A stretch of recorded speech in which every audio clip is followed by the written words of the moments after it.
Some of the most dramatic pictures we have seen from the Maui wildfires are chilling scenes of people escaping approaching flames by running to the only place that wasn't burning, the ocean. This is how Lahaina resident Mike Cicchino survived the fire along with his wife. The two of them spent hours in the ocean before the Coast Guard rescued them. Mike joins me now live from Hawaii with more on the harrowing story of survival. How did you get to the ocean? I know you said the fire came so fast you barely had time to think. Pretty much we just tried driving, the opposite way of the fire, but immediately traffic was everywhere. Nobody knew where to go.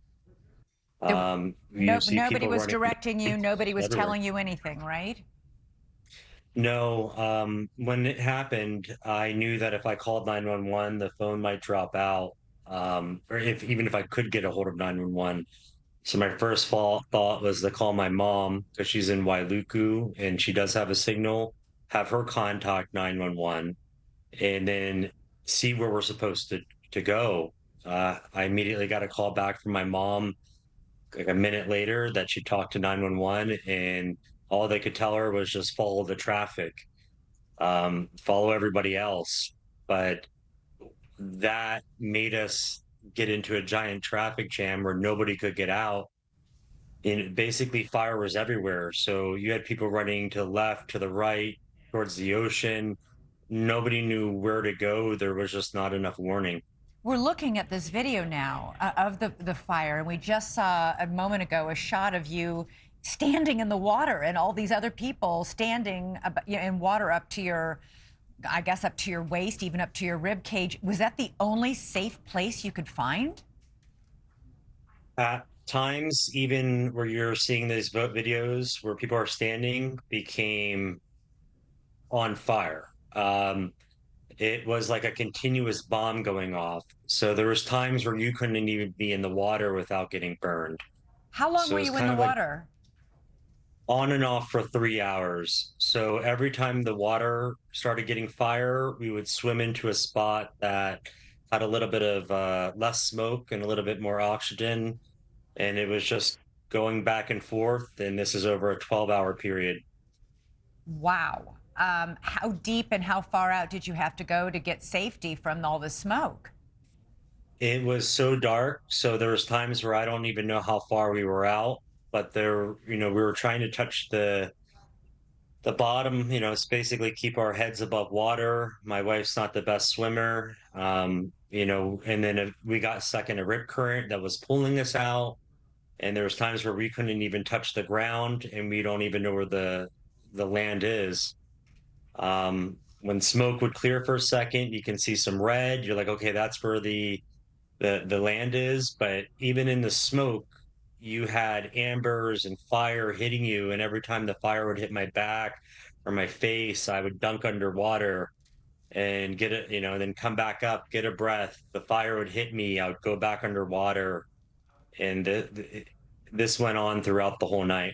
Mike, I can't imagine what was going through your mind. Did you start to wonder if you guys were going to make it? Uh, there was a lot of times we didn't think we are going to make it at all.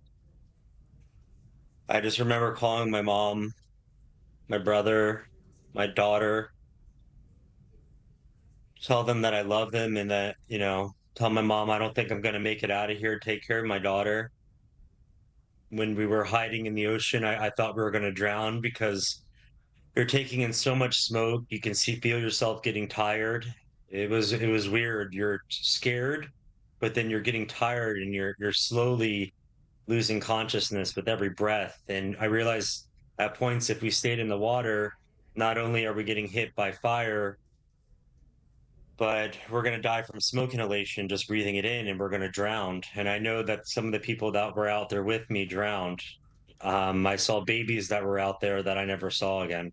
You saw babies out in the ocean with you? People were holding babies. And when I went back to when I was helping the Coast Guard try to gather people and get head counts and getting the groups together, to try to get people out of the fire as much as I could. when I was doing a head count of the kids, the babies weren't there anymore. Oh my God, that is so distressing. How did the Coast Guard finally find you? That was, thank God, my mom called. Last thing I said when we got to Front Street was, we're jumping in the water. I don't know if I'm going to make it. We're in front of Waikiki Brewing Company. She had the smarts to call the Coast Guard, and they had no idea there was even a fire in Lahaina when she called. I Whenever my phone would sometimes get a signal, I would get texts, and I knew that in one of the texts, my mom said, "Coast Guard's looking for you." I kept my eyes out in the water. I don't see any boats that are moving, and then I finally saw one way later in the night. This is closer to midnight, 1 o'clock now. And this, keep in mind, this started at 3:30 at night, or 3:30 in the afternoon. I saw those red and blue lights out in the water, and I knew it was the Coast Guard. I'm flashing my phone flashlight at the Coast Guard, and I'm trying to yell for everybody else to do the same. At that same time, while I'm doing this, I actually got a phone call that said US Coast Guard. My mom gave my number to them, and they happened to call me, and I was basically the point of contact for the Coast Guard, trying to direct them into where to go to shore to save us, because we couldn't take any more smoke. Yeah. Thanks so much for watching. Go to joinnn.com to find NewsNation on your television provider. And don't forget to click the red subscribe button below to get more of NewsNation's fact-driven, unbiased coverage.